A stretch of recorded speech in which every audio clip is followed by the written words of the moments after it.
Assalamualaikum warahmatullahi wabarakatuh. Ya, kami dari kelompok 10.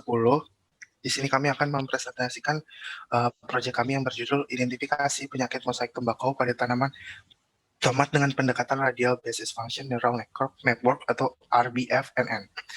Sebelum kami memulai presentasi proyek kami, perkenankan saya untuk memperkenalkan anggota dari kelompok kami. Yang pertama ada saya sendiri, Sultan Dalaf Yusatullah, lalu ada Saudari Bina Esterly, bisa lambaikan tangan mungkin. Oke. Dan yang terakhir ada Saudara Rofiqul Anam. Bisa lambaikan tangan. Ya, selanjutnya mungkin bisa pindah ke slide selanjutnya. Ya, yang pertama kita akan bahas di sini adalah latar belakang yang akan disampaikan oleh saya pribadi. Next. Ya, jadi kenapa sih kelompok kami memilih tema ini? Nah, sebenarnya yang alasan pertama itu tomat sendiri itu merupakan sebuah jenis tanaman sayuran yang hasil panennya itu produksinya terbesar, yaitu sekitar 7,74% atau sekitar 76,76,76.793 ton pada tahun 2014 sendiri, Terus salah satu penyebab menurunnya hasil panen tomat sendiri itu biasanya disebabkan oleh OPT atau organisme pengganggu tanaman yang seperti kalau yang kita bahas di sini itu TMV atau tobacco mosaic virus. Nah, di sini sendiri tobacco mosaic virus sendiri itu dapat menyebabkan penyakit pada tanaman tomat sehingga tomat itu bisa tumbuh dengan kurang baik ataupun mati. Nah, next, selanjutnya. Dalam penelitian ini kami mencoba mendeteksi penyakit mosaik tembakau pada tanaman tomat dengan menggunakan metode RBFNN dengan metode ekstraksi gambar RGB dan vector gabor. Metode ini merupakan cara untuk mengonversikan sebuah gambar ke dalam kode desimal dari RGB itu sendiri yang nanti direpresentasikan menggunakan matriks sesuai dengan resolusinya. Terus nanti diharapkan aplikasi ini yang kami coba ini dapat mendeteksi sebuah tanaman apakah terjangkit oleh virus mosaik atau tidak, terkhusus di tanaman tomat. Next. Yang kedua ada metode penelitian. Next. Untuk datasetnya sendiri di sini kami mengambil dari dataset dari situs Kaggle dengan judul dataset itu dengan judul dataset Tomato Leaf Disease Detection. Next. Dari data itu sendiri terdapat 200 gambar yang terdiri dari 100 gambar daun sehat dan 100 gambar daun yang terjangkit oleh virus mosaik. Next. Untuk pelatihan sendiri kita menggunakan 70% dari dataset yaitu atau sekitar 140 gambar yang terdiri dari 70 gambar daun yang terjangkit oleh virus mosaik dan 70 gambar daun yang sehat. Lalu untuk data ujinya sendiri kami menggunakan sebesar 30%-nya yang berjumlah yang terdiri dari 60 gambar 60 gambar yang masing-masing terdiri dari 30 gambar daun sehat dan 30 gambar daun yang terkena penyakit mosaik. Next. Ya, selanjutnya akan disampaikan oleh Saudara Anam. Saya persilakan. Oke, terima kasih Saudara Java. Kemudian adalah ekstraksi ciri warna RGB. Gambar akan dikonversikan menjadi kode desimal atau RGB yang dipresentasikan menggunakan metrik yang sama untuk ukuran resolusi gambar. Masing-masing bagian pada metrik akan menyimpan setiap nilai pixel yang terdiri dari 0 hingga 225. Warna dari satu pixel akan direpresentasikan dengan 3 nilai intensitas, yaitu red, green, dan blue atau RGB. Kemudian akan dicari dan dijumlahkan nilai tiap intensitas dari satu pixel untuk menentukan sebuah warna. Next. Kemudian adalah ekstraksi ciri filter Gabor. Filter Gabor merupakan salah satu filter yang mampu mensimulasikan karakter sistem visual manusia dalam mengisolasi frekuensi dan orientasi tertentu dari citra. Nah, filter Gabor ini bekerja sebagai filter bandpass untuk mendistribusikan sebuah frekuensi spesial lokal. Langkah awal dalam filter Gabor ini adalah menetapkan ukuran filter, kemudian menentukan variabel, kemudian sigma, kemudian gamma, dan efek. Kemudian menghitung filter Gabor dan rumusnya seperti di bawah. Next. Nah, kemudian ada pendekatan RBFNN.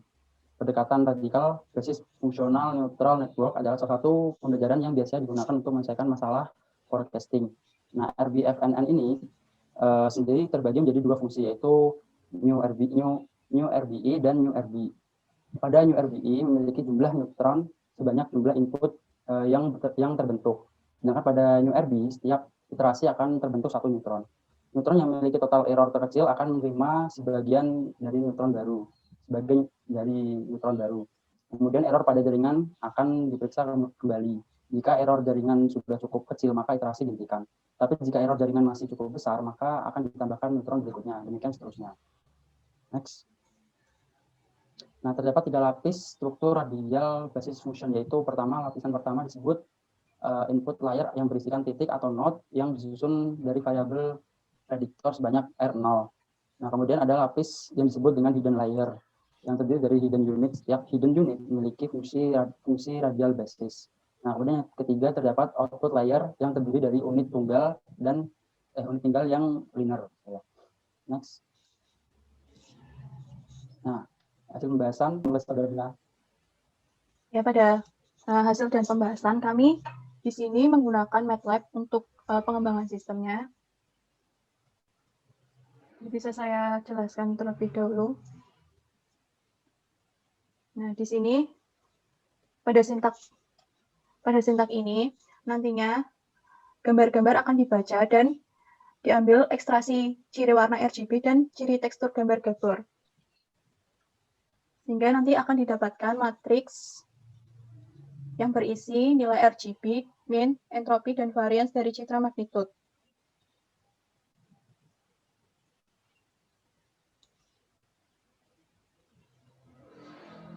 Nah, di sini akan didapatkan matriks-matriks yang memiliki nilai yang pertama pada kolom pertama itu menerangkan matriks hasil perhitungan nilai R, kemudian yang kedua itu G, yang ketiga itu B, dan yang keempat itu adalah min, yang kelima adalah entropi, dan yang keenam adalah varians dari citra magnitude.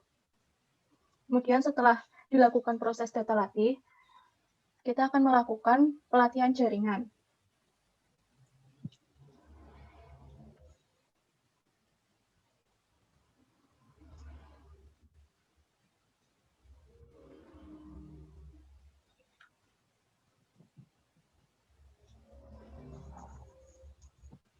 Nah, di sini dapat dilihat ada inputan itu ada 6 neuron, kemudian di hidden layer itu terdapat 5 neuron, dan output itu terdiri dari 1 neuron linear. Ini bisa kita lihat dengan epoch 1000 kali iterasi dan waktu 0,8 detik menghasilkan kinerja yang cukup baik, yaitu97,0561. Kemudian tingkat akurasi yang dihasilkan adalah 97,1429 dengan MSE atau mean square error 0,25. Kemudian untuk melihat hasil target latih, matriks target latih bisa dilihat di sini. Nah, di sini terlihat jika 0 itu artinya gambar tersebut dinilai sebagai gambar daun yang terjangkit oleh virus mosaik, sedangkan 1 ini dinilai sebagai tanaman tomat yang sehat. Kemudian setelah melakukan target latih, kita akan melakukan pengujian.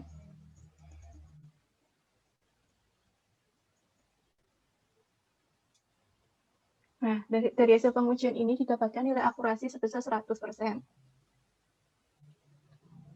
Dari hasil pengujian ini dapat dilihat matriks-matriks hasil pengujian. Hasilnya sama seperti data latih tadi, hasil matriks data latih tadi. Yang pertama ini merupakan nilai R, yang kedua ini adalah G, yang ketiga adalah B, yang keempat itu adalah min, yang kelima itu entropi, dan yang keenam itu adalah varians dari citra magnitude. Nah, untuk tampilan user interface-nya bisa kita demokan. Nah, sebelumnya untuk tampilan user interface ini, untuk luarannya kita mengatur, ya, jika hasil ujinya itu 0, nanti keluarannya akan menunjukkan tanaman tomat itu sehat. Jika hasil ujinya itu adalah 1, maka akan mengeluarkan tanaman tomat terkena mosaik. Langsung saja kita demokan. Nah, di sini kita buka gambar terlebih dahulu. Kita pilih daun tanaman tomat yang sehat. Nah, kemudian kita proses.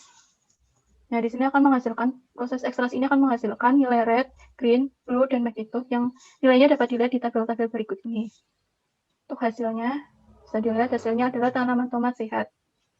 Untuk melihat tanaman tomat yang terkena penyakit mosaik, kita bisa melakukan lagi pengujian.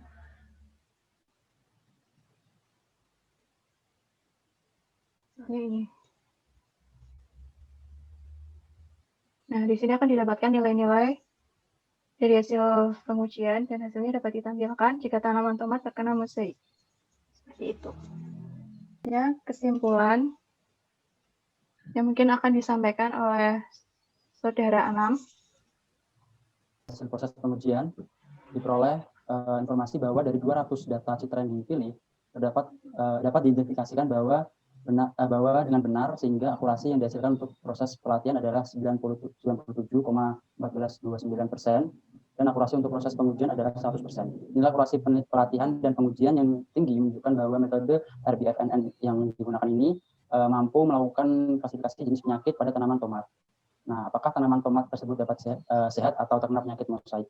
Untuk penelitian kedepannya mungkin dapat diterapkan atau dikombinasikan dengan metode lainnya. Ya, mungkin itu dari kelompok 10. Maaf bila ada salah-salah kata. Wassalamualaikum warahmatullahi wabarakatuh.